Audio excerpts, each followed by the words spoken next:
Times of Sabarkantha.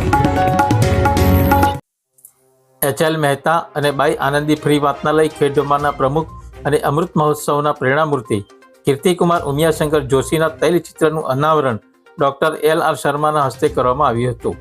પૂર્વ ગ્રામ સેવક અને સિનિયર સિટીઝન કીર્તિકુમાર જોશી હાલ નિવૃત્ત કર્મચારી મહામંડળમાં ઉપપ્રમુખ તરીકે સેવાઓ આપી રહ્યા છે.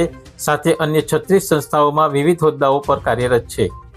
જ્યારે ગુજરાત રાજ્ય માનવ સેવા સંઘ ખેડબ્રહ્માના કાર્યકર ડૉક્ટર એલ.આર. શર્માએ ₹5,000ની કિંમતના સ્વામી શરણાનંદજીના સંપૂર્ણ જીવન ચરિત્રના પુસ્તકો વાતનાલયને ભેટ આપ્યા હતા. આ પ્રસંગે વાતનાલયના મંત્રી અમૃતલાલ સુથાર, સહમંત્રી જગદીશભાઈ સુથાર સાથે જગદીશભાઈ પટેલ, બલવંતસિંહ પરમાર અને ગ્રંથપાલ કે.કે. વણકર સહિત વાચકો ઉપસ્થિત રહ્યા હતા.